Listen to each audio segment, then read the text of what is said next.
اهدنا الصراط المستقیم۔ اوپر لعنت کریں جیسا کہ ہفتے والوں پر کی تھی، اس سے پہلے توبہ کرو، ایمان لاؤ۔ وَكَانَ أَمْرُ اللَّهِ مَفْعُولًا، اور اللہ کا حکم ہمیشہ پورا ہو کر رہتا ہے۔ اصحاب سبت والوں کا معاملہ کیا ہوا تھا؟ اصحاب سبت والوں کا معاملہ یہ ہوا تھا، سبت کہتے ہیں عربی میں بار کو، یوم السبت۔ تو بنی اسرائیل میں اللہ تعالیٰ نے بنی اسرائیل کو کہا کہ بھائی بار کے دن جو ہے مچھلیوں کا شکار نہیں کرنا۔ یہ لوگ سمندر کے کنارے پر تھے، اللہ تعالیٰ نے فرما دیا نبی کے ذریعے، وحی کے ذریعے، کہ ان سے کہہ دیجئے کہ بار کے دن شکار نہیں کرنا ہے، کیونکہ خبیث بڑے تھے، بہت زیادہ خبیث تھے، خباثت عادت رگ و ریشے میں تھی، اور بھی خبیث ہیں، پوری دنیا کو کنٹرول کر رکھا ہے۔ یعنی عیسائی جو ان سے زیادہ ہیں، طاقت میں زیادہ ہیں، صلاحیت میں زیادہ ہیں ہر اعتبار سے۔ یہودیوں کا تو ایک ملک ہے اسرائیل، ساری دنیا میں عیسائی پھیلے ہوئے ہیں، لیکن اتنا تیز ذہن، اتنی شرارت، اتنی خباثت کہ پورے عیسائیوں کو کنٹرول میں رکھ رکھا ہے، امریکہ کو بھی کنٹرول میں رکھ رکھا ہے، صرف ایک ملک۔ تو انہوں نے کیا خباثت کی؟ اللہ تعالیٰ نے فرمایا بار کے دن شکار نہ کرو جو مچھلیوں کا۔ تب ان لوگوں نے کیا کیا؟ برابر میں چھوٹے چھوٹے حوض بنا لیے، چھوٹے چھوٹے دریا کے، سمندر کے برابر میں، اور وہاں سے دریا سے ایک راستہ کھول دیا۔ اچھا، اللہ تعالیٰ نے امتحان کے لیے ان پر یہ کیا کہ عام دنوں میں مچھلی آتی نہیں تھی، اور بار کے دن خوب مچھلی آتی تھی۔ اب یہ لوگ پریشان، مچھلی کے عادی تھے، سمندر کے کنارے رہتے تھے، کہ اللہ تعالیٰ نے بار کے دن تو منع کر دیا مچھلی شکار سے، اور بار کے علاوہ مچھلی آتی نہیں، بار کے دن خوب آتی تھی، حتیٰ کہ اوپر علماء نے لکھا ایسا جیسے مطلب آدمی پوری تہ بدے اوپر مچھلیاں اتنی آتی تھی۔ تو یہ پریشان، ان لوگوں نے کیا ہوشیاری دکھائی کہ حوض کھود لی تھوڑے تھوڑے برابر میں، اب دریا سے ان کا راستہ رہ گیا۔ اب جب بار کے دن مچھلی آتی تھی بکثرت، تو وہ مچھلیاں فوراً، جیسے اب مچھلی جا رہی تو بھاؤ کے ساتھ ادھر بھی گئی، وہ جو نالی کھلی ہوئی، اب بھاؤ کے ساتھ، نالیوں کے ساتھ ایک دم وہ حوض میں داخل ہوئی۔ اب انہوں نے فوراً وہ جو دروازہ کھلا ہوا تو بند کر دیا کہ مچھلی دوبارہ نہ چلی جائے۔ یعنی بار کے دن نہیں شکار کرتے تھے، اب اسے پورے دن بار کے دن حوض میں رکھا، اب اتوار کے دن اسے نکالا، شکار کیا، اسے کھا لیا۔ یہ اللہ تعالیٰ کو دھوکہ دینے کے لیے، جیسا کہ آج کے مسلمان علیہ باللہ اللہ تعالیٰ کو دھوکہ دینا چاہتے ہیں، طرح طرح سے دھوکہ دینا چاہتے ہیں۔ تو ان لوگوں نے کیا، اللہ تعالیٰ نے پھر کیا کرا؟ خنزیر بنا دیا۔ اللہ تعالیٰ فرماتے ہیں اسی کو کما لعنا اصحاب السبت، کہیں ایسا نہ ہو کہ ہم تمہارے اوپر لعنت کر دیں اصحاب سبت کی طرح۔ وَكَانَ أَمْرُ اللَّهِ مَفْعُولًا۔ اب دیکھیے، ابھی ہمارے یہاں سنا ہم نے کہ ایک شادی ایسی ہوئی کہ علمان والحفیظ وہاں اس قدر تو پیسہ ضائع ہوا، اللہ معاف فرمائے، اور اتنے وہ ہوئی کہ لڑکیوں کو باقاعدہ سنائے، جو خود شریک ہوئے ان لوگوں نے اپنی زبان سے بتایا، باقاعدہ 30-40 لڑکیاں، 15-20 ادھر لڑکیاں، 15-20 ادھر لڑکیاں، استقبال کے لیے یعنی ان کے کھانے والوں کے لیے، دعوتوں کے استقبال کے لیے کھڑی ہوئی تھی۔ اب وہ ان پر پھول ڈال رہی تھی۔ یہ مسلمانوں کا حال ہے، آپ پہچان نہیں سکتے کہ یہ یہودی ہے کہ یہ عیسائی، بھنگی ہے کہ یہ چمار، یہ مسلمان ہے۔ بھئی ہر قوم کے پاس اپنا شعار ہے، غیر مسلموں کے پاس شعار ہے، اور سکھوں کا تو ایسا شعار ہے، شرم آتی ہے لیتے ہوئے نام بھی ان کا مسجد میں، ایسا شعار ہے کہ ہزاروں میں لاکھوں میں کھڑے ہو جائیں تو ایک سکھ نظر آئے گا آپ کو۔ اگر ان کی آپ پگڑی چھیڑ کے دیکھ لیں تو قتل تک کر دیں گے وہ لوگ، اتنی اس کی عزت اور حرمت اپنے دلوں میں کر، حالانکہ کافر ہیں، بالکل الگ معاملہ ہے۔ اللہ تعالیٰ نے طے کر دیا کہ بھائی جو شرک کرے گا اس کی مغفرت نہیں ہوگی، لیکن دیکھیے اب مسلمانوں پہ اپنا کوئی شعار رہا ہی نہیں۔ ہزاروں مسلمان، یعنی آپ اسٹیشن پہ جائیے، اسٹیشن پہ جو لوگ داڑھی والے ہیں یا کرتا پاجامہ پہن رکھا، ٹوپی اور رکھی کم سے کم، بھائی ہم تو یہ کہتے ہیں کہ کم سے کم 24 گھنٹے ٹوپی تو رہے۔ آپ بازاروں میں ہوں، اسٹیشنوں پر ہوں، ایئرپورٹوں پر ہوں، ابھی داڑھی رکھنے کی ہمت نہیں، دعا کرتے رہیے اللہ سے، لیکن اتنا تو کیجیے کہ ٹوپی تو رکھیے کم سے کم، تاکہ معلوم ہو کہ ہم مسلمان ہیں۔ اب دلی ایئرپورٹ پر چلے جائیے، کئی دفعہ جانا ہوا، ہزاروں آدمیوں میں پہچاننا مشکل ہو جاتا ہے کہ مسلمان کون ہے۔ میں کئی دفعہ واقعہ سنا چکا، دلی، پرانی دلی اسٹیشن، نئی دلی اسٹیشن، کون سا اسٹیشن تھا وہ، اب سے 3 سال پہلے کتنا خطرناک واقعہ پیش آیا لاک ڈاؤن سے پہلے۔ ایک مولوی صاحب، قاری صاحب تھے کہاں کے، شاملی کے، کتنا ان کو مارا گیا، کتنی بے دردی سے مارا گیا۔ آپ لوگوں نے وہ ویڈیو دیکھی ہوگی، لاتے گھوسے اور وہاں سینکڑوں آدمی تماشا دیکھ رہے ہیں. کیا دلی جیسی جگہ مسلمان نہیں تھے؟ جہاں اس قدر کثرت سے مسلمان، دلی جیسی جگہ مسلمان نہیں تھے؟ نہیں، مسئلہ یہ نہیں تھا مسلمان تھے، لیکن مسلمانوں کے پاس علامت کوئی نہیں تھی. اب میں مسلمان میں چہرے سے صاف ستھرا، نہ میرے چہرے پہ دھاڑی ہے. اب میں نے سوچا بھائی مولوی صاحب کو بچانا چاہیے، پٹائی ہو رہی. اب جو چاروں طرف دیکھا کوئی اور تو مسلمان نظر نہیں آ رہا. اب دوسرے مسلمان نے بھی شاید ہمت کی ہوگی کہ بھائی ایک مسلمان پہ اتنی بے دردی سے پٹائی ہو رہی، اب میں بیچ میں بڑھوں. اب اس نے چاروں طرف دیکھا 50 آدمی کھڑے، کوئی بھی مسلمان نظر نہیں آ رہا. اسی طرح 20 مسلمان شاید وہاں موجود ہوں اور ان سب کے سامنے ایک مسلمان کو اتنی بے دردی بے رحمی سے قتل کر دیا گیا. اور وجہ اس کی کیا ہوئی؟ کوئی علامت نہیں تھی. اگر خدا کی قسم 5 آدمیوں کے چہرے پر دھاڑی ہوتی یا صرف ٹوپی بھی ہوتی تو ان مردودوں کی ہمت نہیں تھی کہ اس پر ہاتھ اٹھا لیتے، ان کی ماں مر جاتی. یہ دیکھیے ٹوپی ختم کرنے کا، اپنا حلیہ لباس شعار ختم کرنے کا نتیجہ یہ مل رہا ہے. جگہ جگہ مر رہے ہیں، جگہ جگہ پٹ رہے ہیں. اللہ تعالیٰ شاید بھائی دیکھو کسی کو تانا وانا کرنا کوئی مقصد نہیں ہوتا، یہ بعض دفعہ دکھی دل سے بات کہی جاتی ہیں. اللہ تعالیٰ شاید یہی باتیں اتار دیں. آگے فرماتے ہیں ان اللہ لا یغفر ان یشرک بہ ویغفر ما دون ذلک لمن یشاء. بے شک اللہ اس بات کو معاف نہیں کرتا کہ اس کے ساتھ کسی کو شریک ٹھہرایا جائے. ان اللہ لا یغفر ان یشرک بہ ویغفر ما دون ذلک لمن یشاء. بے شک اللہ تعالیٰ اس بات کو معاف نہیں کرتا کہ اس کے ساتھ کسی کو شریک ٹھہرایا جائے. اس سے کمتر ہر بات کو جس کے لیے چاہتا ہے معاف کر دیتا ہے. یعنی شرک سے جو کم بات ہوگی، کوئی بھی گناہ اللہ تعالیٰ معاف کر سکتے ہیں. وَمَن يُشْرِكْ بِاللَّهِ فَقَدِ افْتَرَىٰ إِثْمًا عَظِيمًا. اور جو شخص اللہ کے ساتھ کسی کو شریک ٹھہراتا ہے وہ ایسا بہتان باندھتا ہے جو بہت بڑا زبردست گناہ ہے. آگے فرماتے ہیں، بس ایک آیت اور رہ گئی. أَلَمْ تَرَ إِلَى الَّذِينَ يُزَكُّونَ أَنفُسَهُمْ. کیا تم نے ان لوگوں کو نہیں دیکھا؟ یعنی دیکھو ان لوگوں کو ذرا تعجب سے. اللہ تعالیٰ فرما رہے ہیں أَلَمْ تَرَ إِلَى الَّذِينَ يُزَكُّونَ أَنفُسَهُمْ. کیا تم نے ان لوگوں کو نہیں دیکھا جو اپنے آپ کو بڑا پاکیزہ بتاتے ہیں، یعنی یہودی. بل اللہ یزکی من یشاء. حالانکہ پاکیزگی تو اللہ جس کو چاہتا ہے عطا کرتا ہے. ولا یظلمون فتیلا. اور اس عطا میں ان پر ایک تاگے کے برابر بھی ظلم نہیں کرتا. یعنی پاکیزگی آدمی کو حاصل ہوتی ہے اعمال سے، کہ آدمی اللہ تعالیٰ کے احکام پر عمل کرے، اللہ تعالیٰ کے قانون پر عمل کرے تو پاکیزگی حاصل ہوگی. اب یہ اعمال تو کرتے نہیں لیکن چاہتے ہیں کہ ہمیں پاکیزگی، اپنے آپ کو پاکیزہ بناتے ہیں. اب اس پر ایک بات سن لیجئے. اللہ تعالیٰ نے جن لوگوں کو گناہوں سے بچنے کی توفیق دے دی ہے اور 100% شریعت پر چل رہے ہیں یا قریب قریب چل رہے ہیں، تو بعض دفعہ شیطان دل میں ڈالتا ہے کہ بھائی ہم بہت اعلیٰ درجے کے لوگ ہیں، دوسرے لوگوں کو حقارت کی نگاہ سے دیکھتے ہیں. یہ بہت بڑا گناہ ہے. ہمارے حضرت تھانوی رحمۃ اللہ علیہ نے اس کو 2 الفاظ میں حل کر دیا کہ اپنے آپ کو پاک کرنا فرض ہے لیکن اپنے آپ کو پاک سمجھنا حرام ہے. ہو گیا نہیں 2 لفظوں میں حل. اپنے آپ کو پاک کرنا فرض ہے یعنی گناہوں سے بچنا فرض ہے، اللہ تعالیٰ کی نافرمانیاں چھوڑنا فرض ہے، لیکن یہ سمجھنا کہ میں پاک ہو گیا، بالکل تمام عیب ختم ہو گئے، کہ یہ حرام ہے. اپنے آپ کو پاک کرنا فرض ہے، اپنے آپ کو پاک سمجھنا حرام ہے. تو اللہ تعالیٰ فرماتا ہے یزکون انفسہم، کہ لوگ اپنے آپ کو پاکیزہ بناتے ہیں. اصل میں ایک حدیث ہے، نبی اکرم صلی اللہ علیہ وسلم نے فرمایا الا وان فی الجسد لمضغۃ اذا صلحت صلح الجسد كله واذا فسدت فسد الجسد كله الا وهي القلب. آپ صلی اللہ علیہ وسلم نے فرمایا کہ لوگوں بھائی ذرا دھیان سے سنو، غور سے.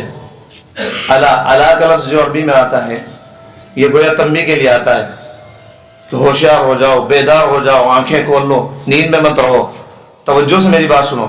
اللہ کا لفظ عربی میں اس لیے آتا ہے. فرماتے ہیں الا، اے لوگوں ہوشیاری سے سنو، ان فی الجسد مضغۃ، جسم میں ایک لوتھڑا ہے گوشت کا. اذا صلحت صلح الجسد كله، جب وہ سدھر جاتا ہے تو پورا جسم سدھر جاتا ہے. پھر فرمایا اذا فسدت فسد الجسد كله، جب وہ بگڑتا ہے تو پورا جسم بگڑ جاتا ہے. پھر آگے آپ نے خود فرمایا نبی اکرم صلی اللہ علیہ وسلم نے الا وهي القلب، وہ دل ہے. علماء نے لکھا ہے، علامہ نووی رحمۃ اللہ علیہ لکھتے ہیں، فرماتے ہیں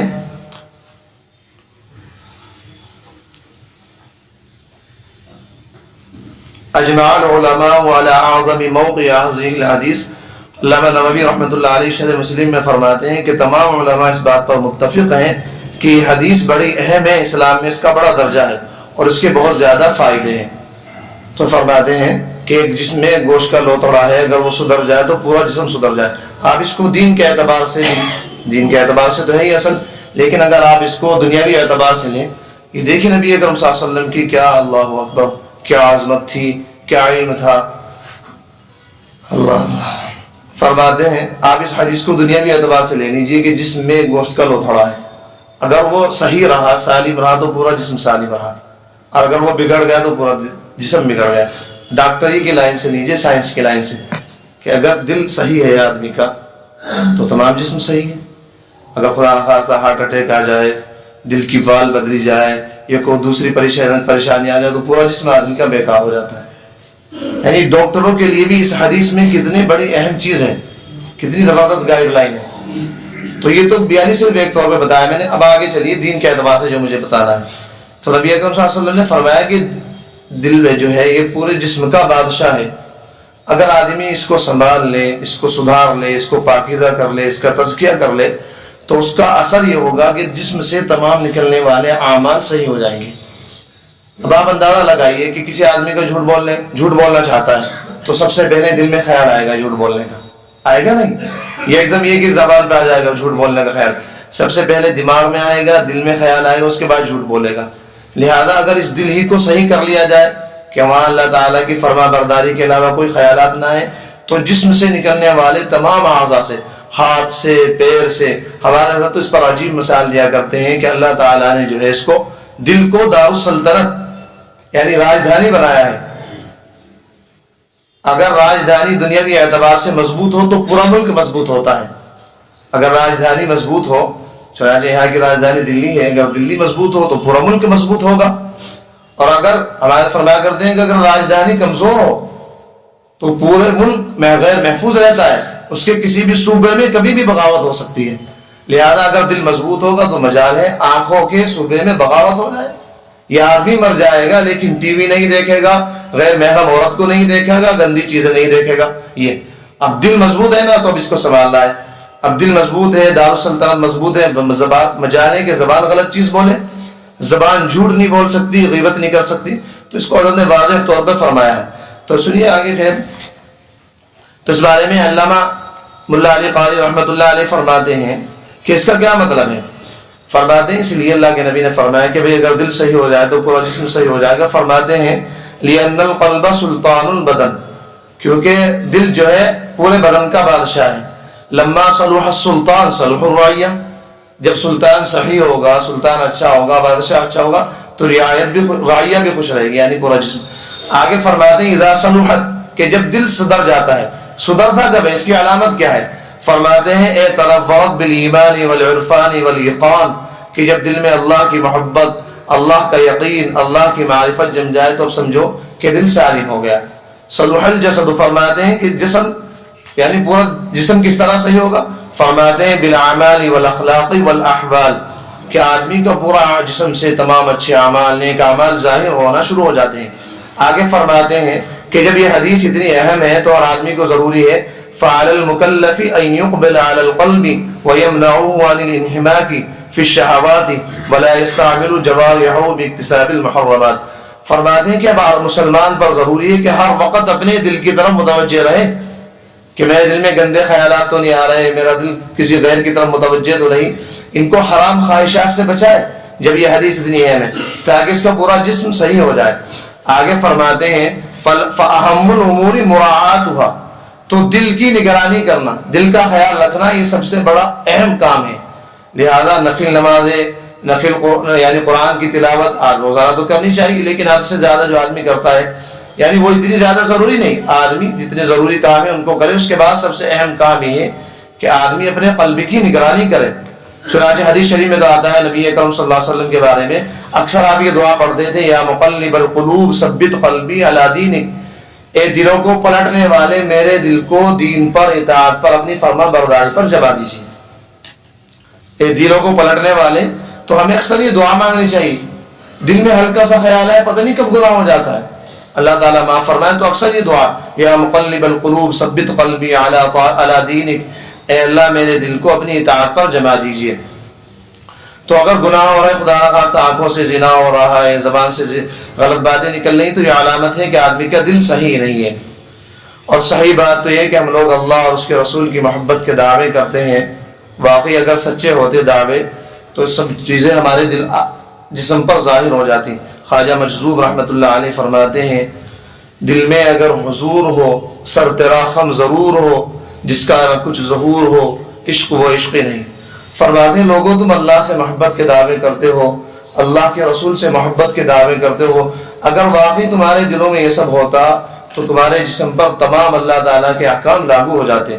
اسی کو کہہ رہے ہیں دل میں اگر حضور ہو تو سر تیرا خم ضرور ہو، یعنی جھک جائے، جس کا نہ کچھ ظہور ہو، عشق وہ عشق ہی نہیں۔ اور رہا یہ مسئلہ کہ بھائی اللہ تعالیٰ ہم سب کو پاک فرما دے، یہ بہت بڑی، اللہ تعالیٰ فرماتے ہیں وَلَوْلَا فَضْلُ اللَّهِ عَلَيْكُمْ وَرَحْمَةٌ، اگر اللہ کی رحمت نہ ہوتی، فضل نہ ہوتا، تم میں سے کوئی کبھی پاک نہ ہو سکتا تھا۔ لہذا اللہ سے دعا کرو۔ 7 قسمیں کھا کر بتائیے اللہ جل جلالہ کو 7 قسمیں کھانے کی ضرورت تھی؟ اگر ایک دفعہ بغیر قسم کے بعد کہہ دیتے 7 قسمیں کھا رہے ہیں، وَالشَّمْسِ وَضُحَاهَا، قسم ہے سورج کی اور اس کی روشنی کی، وَالْقَمَرِ إِذَا تَلَاهَا، چاند کی قمر ہے، 7 قسمیں کھا کر فرما رہے قَدْ أَفْلَحَ مَنْ زَكَّاهَا، وہ آدمی کامیاب ہو گیا جو گناہوں سے بچا۔ 7 قسمیں۔ ایک آدمی، عام آدمی اگر یہ قسم کھا لے، اس کی بات کا اعتبار کیا جاتا ہے، اور اللہ تعالیٰ 7 قسمیں کھا کر کہہ رہے ہیں کہ جو آدمی پاک ہو گیا وہ کامیاب ہو گیا، گناہوں سے بچ گیا۔ تو بتائیے پاکیزہ، یہ تزکیہ کتنا اہم ہے۔ اور وہی یہ مسئلہ کہ بھائی گناہوں سے بچنے میں تکلیف ہوتی ہے، بڑی پریشانی ہوتی ہے، تو اس پریشانی کے لیے تو تیار ہو جائیے۔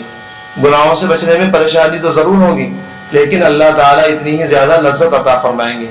بلکہ ہمارے تو فرمایا کرتے ہیں کہ اللہ تعالیٰ، جو آدمی ہر وقت گناہوں سے بچتا ہے، اللہ تعالیٰ کے لیے غم اٹھاتا ہے اور اپنی حرام خواہشوں کو خون کرتا ہے، اللہ تعالیٰ دنیا ہی میں اس کو انعام عطا فرماتے ہیں کہ ہر وقت اس کو اللہ تعالیٰ دل کی آنکھوں سے نظر آتے ہیں۔ حضرت مولانا شاہ محمد احمد صاحب اسی کو فرماتے ہیں، مشہود لگا ہونے مغیبات کا عالم، کہ جتنی غائب کی چیزیں تھیں، جہنم، جنت، فرشتے، سب مجھ پر ظاہر ہونے لگے۔ اللہ کی محبت کا انعام، گناہ چھوڑنے کا انعام یہ ہونے ملا، مشہود لگا ہونے مغیبات کا عالم، محسوس لگا ہونے کے دل عرش بری ہیں، اللہ رہے ان کی ملاقات کا عالم، کہ ہر وقت مجھے ایسا محسوس ہوتا ہے کہ میرا دل ہی عرش ہے، عرش الہی میرا دل بن گیا۔ ہر وقت اللہ تعالیٰ کی تجلیات، اللہ تعالیٰ کی رحمت کی نظریں۔ بس ایک واقعہ سنا کر بات ختم کروں کہ جو لوگ گناہوں سے بچتے ہیں اللہ تعالیٰ ان کو کیا عطا فرماتے ہیں۔ اب سنیے ایک واقعہ، بس اس کے بعد بات ختم۔ حضرت سید احمد شہید رحمۃ اللہ علیہ بڑے اولیاء اللہ میں گزرے، رائے بریلی کے رہنے والے تھے اور نبی اکرم صلی اللہ علیہ وسلم کی اولاد میں سے تھے، بہت اعلیٰ درجے کے اولیاء اللہ میں تھے۔ تو جب جہاد ہو رہا تھا، یعنی یہ زمانہ اس وقت کی بات ہے، انگریز اس وقت تک نہیں آئے تھے، تو اس زمانے میں جہاد ہو رہا تھا۔ ایک علاقے میں غیر مسلم لوگ مسلمانوں کو بہت پریشان کر رہے تھے، بڑی تکلیفیں پہنچا رہے تھے لاہور کے علاقے میں۔ اس وقت اب سے سمجھ لیجیے تقریباً یہ بات ہوگی 500 سال کی، تقریباً 500-400 سال پہلے کی۔ تو سید احمد شہید رحمۃ اللہ علیہ کے ہاتھ پر 2 عورتوں نے توبہ کی جو زنا وغیرہ کرتی تھی، اس طرح کے کام کرتی تھیں گندے۔ تو سید احمد شہید رحمۃ اللہ علیہ کے ہاتھ پر انہوں نے توبہ کی۔ جب حضرت رحمۃ اللہ علیہ کے جانے کا وقت آیا جہاد میں، تو ان عورتوں کو معلوم ہوا کہ حضرت جہاد میں جا رہے ہیں، تو عورت کے در مبارک پر حاضر ہوئی اور کہنے لگی کہ آپ کی بدولت تو اللہ تعالیٰ نے ہمیں ایسی منحوس ناپاک زندگی سے توبہ کی توفیق عطا فرمائی اور ایسی پاکیزہ زندگی عطا فرمائی، اور آپ ہمیں چھوڑ کر جا رہے ہیں۔ حضرت نے فرمایا میں تو جہاد میں جا رہا ہوں، تم جانا چاہو تو چلو، بتاؤ تم کیا کام کر سکتی ہو مجاہدین کے۔ کہنے لگی چکی ہم پیس دیں گے، اور جی گھوڑوں کے لیے چنے ہم پیس دیں گے، یہ سب باتیں انہوں نے بتائی۔ تو حضرت رحمۃ اللہ علیہ ان کو ساتھ لے گئے۔ جب حضرت رحمۃ اللہ علیہ ان کو ساتھ لے گئے، بالا کوٹ کے پہاڑوں پر مسلسل یہ عالم تھا کہ گرمی میں، دھوپ میں وہ عورتیں مسلمان مجاہدین کے لیے چکی پیستی تھی، آٹا پیستی تھی، اور گھوڑوں کے لیے چنے پیستی تھی، تیار کرتی تھی، اور پھر روٹیاں بھی بناتی تھی۔ سینکڑوں مسلمان مجاہدین بالا کوٹ کے گرم تپتے ہوئے پہاڑوں پر یہ معاملہ چل رہا ہے۔ اب ایک مجاہد نے آ کر پوچھا ان عورتوں سے، کہنے لگا میری بہنوں یہ بتاؤ کہ تمہیں پہلے والی زندگی عیش و عشرت والی زندگی، نرم گدوں والی زندگی، ہر وقت خادموں کی ریل پیل، پیسوں کی ریل پیل وہ زیادہ عزیز تھی، یہ زندگی عزیز ہے کہ تمہارے ہاتھوں میں چھالے پڑ گئے ہیں چکی پیس پیس کے؟ تو ان کا عجیب جواب سنیے، کہنے لگے خدا کی قسم گناہ چھوڑنے کے صدقے میں اور سید احمد شہید رحمۃ اللہ علیہ کی طفیل میں اللہ نے ہمیں وہ ایمان عطا فرمایا ہے کہ اگر ہمارا ایمان بالا کوٹ کے پہاڑوں پر رکھ دیا جائے تو بالا کوٹ کے پہاڑ ہمارے ایمان کو برداشت نہیں کر سکتے، جل بن کر خاک ہو جائیں گے۔ اور اللہ نے ہمیں وہ ایمان عطا فرمایا ہے کہ آسمان کے پردے ہٹ گئے ہیں اور اللہ جل جلالہ کی تجلیات ہمیں نظر آنے لگی ہیں۔ یہ انعام اللہ تعالیٰ نے ہمیں گناہ چھوڑنے سے دیا ہے۔ جب آدمی گناہوں کو چھوڑتا ہے تو ایسا تھوڑی اللہ تعالیٰ اس کو اتنی خوشی عطا فرماتے ہیں۔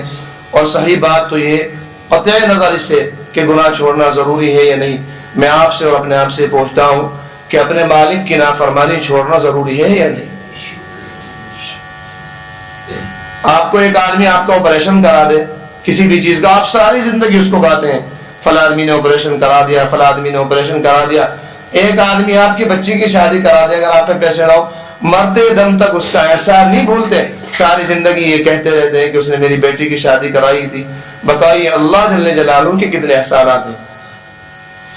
اگر اللہ تعالیٰ ہمیں ماں باپ کے پیٹ میں اندھا پیدا کرتے تو دنیا میں کوئی طاقت نہیں تھی ہمیں آنکھیں عطا کر دیتی۔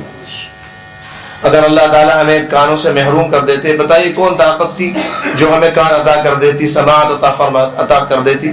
تو کم سے کم اسی اعتبار سے کہ اللہ تعالیٰ کے ہم پر کتنے احسانات ہیں، اللہ تعالیٰ کے ہم پر کتنے انعامات ہیں، اسی اعتبار سے گناہ چھوڑی۔ میں کچھ بات ہی نہیں کرتا، آج صرف عشق محبت کی بات۔ نبی اکرم صلی اللہ علیہ وسلم یہ بات چھوڑی، پہلی بات وہ بات آئی تھی داڑھی کی بات چھوڑی، فرض ہے سنت۔ نبی اکرم صلی اللہ علیہ وسلم کا دل خوش کرنا ہے، بس سب سے بڑی عبادت ہے داڑھی رکھ کر۔ اب دوسری بات یہ کہ گناہ چھوڑنا ہے یا نہیں چھوڑنا، یہ واجب ہے، فرض ہے، کیا ہے، گناہ سے بچنا کیا، یہ سب چھوڑیے۔ اتنا چھوڑیے کہ اتنا بتائیے کہ اپنے مالک کو ناراض کرنا کیسا ہے اور خوش رکھنا کیسا ہے۔ بس ان دو باتوں کو سوچیے تو انشاءاللہ ہم سب کے مسائل کے حل مل جائیں گے۔